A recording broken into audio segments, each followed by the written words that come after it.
ശ്രീ ഹസ്കർ, ആദ്യ പ്രതികരണം വളരെ പെട്ടെന്ന്. അല്ല, പ്രദീപ് ജി, ഇതില് അടിസ്ഥാനപരമായി മനസ്സിലാക്കേണ്ടത് യുദ്ധത്തിന് ഏതൊരു യുദ്ധത്തെയും എതിർക്കുക എന്നുള്ളതാണ്. ഇപ്പൊ ഫോർദോ, നദാൻസോ, ഇസ്ഫാനോ പോലുള്ള ആണവായുധ കേന്ദ്രങ്ങൾ ആക്രമിച്ചു എന്നുള്ളത് കേൾക്കുമ്പോൾ ആഹ്ലാദം അല്ല എനിക്കൊന്ന്, ആശങ്കയാണ് എന്നെ പോലുള്ള ആളുകൾക്ക് വരാറുള്ളത്. കാര്യം ഇത് ഏതൊരു യുദ്ധത്തെയും ഒരേപോലെ എതിർക്കപ്പെടേണ്ടതെന്ന് വിശ്വസിക്കുന്ന ഒരാളെന്ന നിലയിൽ സ്വാഭാവികമായും അത്തരം കാര്യമാണ്. ഇത് ഇറാനു നേരെ അമേരിക്ക നടത്തിയിട്ടുള്ളത് എല്ലാ അന്താരാഷ്ട്ര നിയമങ്ങളും കൊണ്ടിട്ടുള്ള ഒരു ആക്രമണമാണ്. ഇത് അധിനിവേശമാണ്. ഈ അധിനിവേശത്തിനെതിരെ ലോകത്താകമാനം ഉള്ള ജനത പ്രതികരിക്കും എന്നു തന്നെയാണ്, അത് പ്രതികരിച്ചു തുടങ്ങിയിട്ടുണ്ട് എന്നുള്ളത് തന്നെയാണ്. ഇന്നലെ വരെ നാം കണ്ടുവച്ചിരുന്നത് ഇസ്രായേൽ എന്ന് പറയുന്ന രാഷ്ട്രത്തിന്റെ സൈനിക ശേഷി, അവർ കെട്ടിപ്പടുത്തിയിരുന്ന വലിയ ടെക്നോളജിയുടെയും മറ്റും അവകാശവാദങ്ങൾ പൊള്ളയായിരുന്നു എന്നുള്ളതിന്റെ വസ്തുതകളിലേക്ക് കൂടി കഴിഞ്ഞ ദിവസങ്ങളിലെ യുദ്ധങ്ങളിൽ നിന്നും ആക്രമണങ്ങളിൽ നിന്നും ഇറാന്റെ തിരിച്ചടികളിൽ നിന്നും നമുക്ക് ബോധ്യപ്പെട്ടിട്ടുണ്ട്. അത് ഇന്നലെ വരെ ഇസ്രായേൽ ഉയർത്തിപ്പിടിച്ചിരുന്ന അവരുടെ സൈനിക ശേഷിയെ സംബന്ധിച്ചിട്ടുള്ള പോരായ്മകൾ ജനങ്ങൾക്ക് മുമ്പിൽ, ലോക ജനതയ്ക്ക് മുമ്പിൽ തുറന്നു കാട്ടുന്ന തരത്തിലായിരുന്നു എന്ന വസ്തുതകൾ കൂടി നാം മനസ്സിലാക്കണം. സ്വാഭാവിക അല്പം ചരിത്രം പറയാതെ പോകുന്നത്, ഇസ്രായേൽ പലസ്തീൻ ജനതയെ സംബന്ധിച്ച് അല്പം ചരിത്രം പറയാതെ പോകുന്നത് ശരിയല്ല എന്നുള്ളത് കൊണ്ടും നാം ഇപ്പോഴും കരുതി വച്ചിരിക്കുന്നത് ഒക്ടോബർ 7 ഈ യുദ്ധങ്ങളുടെ തുടക്കം എന്ന അർത്ഥത്തിലേക്ക് അതിനെ ചെറുതായി കാണുന്നു എന്നുള്ളടത്ത് നിന്നുകൊണ്ടുമാണ്. 1974 നവംബർ 13 ഐക്യരാഷ്ട്രസഭയുടെ ആസ്ഥാനമായ ന്യൂയോർക്കിൽ അനിതര സാധാരണമായ സെക്യൂരിറ്റിയോടുകൂടി ഒരു ഐക്യരാഷ്ട്രസഭ അസംബ്ലി കൂടുകയുണ്ടായി. ആ ഐക്യരാഷ്ട്രസഭയുടെ അസംബ്ലിയിൽ ഒരു രാഷ്ട്രത്തലവനല്ലാതിരുന്ന ഒരു നേതാവ് വന്ന് പ്രസംഗിക്കുകയും ഒരു കൈയിൽ ഒലിവിലയും മറുകൈയിൽ മെഷീൻ ഗണ്ണുമായി അദ്ദേഹം പ്രസംഗം അവസാനിപ്പിച്ചതിനാണ്. എന്റെ കയ്യിലിരിക്കുന്ന ഒലിവില ഒരുപക്ഷെ വീണുപോയേക്കാം, അത് സംരക്ഷിക്കപ്പെടേണ്ടത്, സൂക്ഷിക്കേണ്ടത് നിങ്ങളുടെ കൂടി ഉത്തരവാദിത്വമാണ് എന്ന് പറഞ്ഞുകൊണ്ട് വികാരാധീനായി ആ പ്രസംഗം അവസാനിപ്പിച്ച നേതാവിന്റെ പേരാണ് യാസർ അറാഫത്ത്. അബു അമാർ എന്ന് സ്നേഹത്തോടെ ജനങ്ങൾ വിളിച്ച ഒരു രാഷ്ട്രത്തിന്റെ പോലും തലവനല്ലാതിരുന്ന അദ്ദേഹമായിരുന്നു.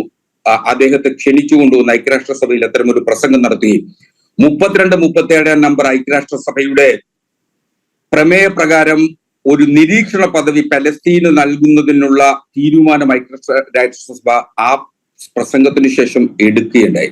ഇത് ഞാൻ പറഞ്ഞു വെച്ചത് എന്തുകൊണ്ടെന്നാൽ പലസ്തീൻ ജനതയെ ഒരു കുടിയേറ്റക്കാരെന്നും പലസ്തീൻ ജനതയെ അധിനിവേശക്കാരെന്നും പലസ്തീൻ ജനതയെ തീവ്രവാദികളെന്നും വിളിക്കുന്ന ആളുകൾക്കുള്ള ഒരു ഉത്തരം കൂടിയാണ്. 1896 20-ാം നൂറ്റാണ്ട് തുടക്കത്തിൽ മുതൽ ഒട്ടോമിയൻ സാമ്രാജ്യത്തിന്റെ അവസാന കാലഘട്ടത്തിൽ ബ്രിട്ടൻ കണ്ടെത്തിയ എളുപ്പ വഴിയായിരുന്നു ഒരു രാഷ്ട്രമില്ലാതിരുന്ന ജൂതരെ കുടിയേറ്റക്കാരായി അവിടെ പലസ്തീനിൽ എത്തിക്കുക എന്നുള്ളത്. അതൊരു സയനിസ്റ്റ് രാഷ്ട്രീയ തന്ത്രത്തിന്റെ കൂടി ഭാഗമാണ്. 1896 തിയോർ ഹെർസൽ എന്ന് പറയുന്ന ഹംഗേറിയൻകാരൻ 100 പേജുള്ള ജർമ്മൻ ഭാഷയിലെഴുതുന്ന ലഘുലേഖയിലാണ് ആദ്യമായി ജൂതവംശജർക്ക് ജെറുസലേമുമായി ആത്മീയ ബന്ധം ഉണ്ട് എന്ന അർത്ഥത്തിൽ ചിത്രീകരിക്കുകയും 1914 വൈസ്മാൻ എന്ന് പറയുന്ന ബ്രിട്ടനിലെ സയനിസ്റ്റ് നേതാവാണ് ആദ്യമായി ഒരു ജനതയില്ലാത്ത പലസ്തീന് ജനതയുള്ള യഹൂദർക്ക് വേണ്ടി ആ രാജ്യം കൈമാറണം എന്ന ആവശ്യം ബ്രിട്ടന് മുമ്പിൽ ഉന്നയിക്കുന്നതും ബ്രിട്ടന്റെ അന്നത്തെ ഫോറിൻ സെക്രട്ടറി ആയിരുന്ന ആർതർ ബാൽഫോർഡ് ഉടമ്പടി എന്ന പേരിൽ ഒരു പ്രഖ്യാപനം ഉണ്ടാക്കുകയും ആ പ്രഖ്യാപനത്തെ തുടർന്നാണ് പലസ്തീനില് കുടിയേറ്റക്കാരായി ജൂത ജനത വന്നു ചേരുകയും 1948 പലസ്തീൻ ജനതയും കുടിയേറ്റക്കാരായ ഇസ്രായേലികളും ജൂതവംശജരും തമ്മിൽ നടന്നിട്ടുള്ള സംഘർഷത്തെ തുടർന്ന് 1948 മെയ് 14 ജൂഡിഷ് എംബസിയുടെ കുരിയോൺ എന്ന് പറയുന്ന അംബാസിഡർ ആണ് ആദ്യമായി ഇസ്രായേൽ എന്ന് പറയുന്ന രാജ്യം പ്രഖ്യാപിച്ചത്. സ്വന്തം രാജ്യത്ത് നിലനിൽക്കുന്നതിനു വേണ്ടി പോരാടുന്ന ഒരു ജനത, ആ ജനതയുടെ അവസാന പോരാട്ടം, ഇന്നുവരെ അവശേഷിക്കാത്ത പോരാട്ട വീര്യമാണ് നാം ഇപ്പോഴും കണ്ടുകൊണ്ടേയിരിക്കുന്നത്. അവിടെ ഒരുപക്ഷെ ഇറാൻ പോലുള്ള മറ്റ് ഇസ്ലാമിക രാജ്യങ്ങൾ ഇത്തരം പ്രവൃത്തികൾക്ക് വേണ്ടി അല്ലെങ്കിൽ ഏതെങ്കിലും തരത്തിൽ അവരുടെ പ്രാദേശിക പ്രതിരോധത്തിനു വേണ്ടി സഹായങ്ങൾ ചെയ്തിട്ടുണ്ട് എങ്കിൽ ആ സഹായത്തെ ആകമാനം തീവ്രവാദ പ്രവർത്തനമായി കാണുകയും ആ തീവ്രവാദ പ്രവർത്തനത്തെ ഇല്ലായ്മ ചെയ്യുന്നതിന് വേണ്ടി ഇപ്പോൾ യുദ്ധത്തിൽ പരാജയത്തിന്റെ വക്കോളം എത്തി നിൽക്കുന്ന ഇസ്രായേലിനെ സഹായിക്കുന്നതിന് വേണ്ടി ശ്രീ ഭാസ്കർ, ഞാൻ അങ്ങയിലേക്ക് തിരിച്ചു വരാം. അങ്ങയുടെ വ്യാഖ്യാനം എനിക്ക് ഇഷ്ടപ്പെട്ടു. അതായത് തീവ്രവാദമായി ചിത്രീകരിച്ചു എന്നുള്ളത്. തീവ്രവാദമായി ചിത്രീകരിച്ച് എന്താണെന്നറിയുമോ?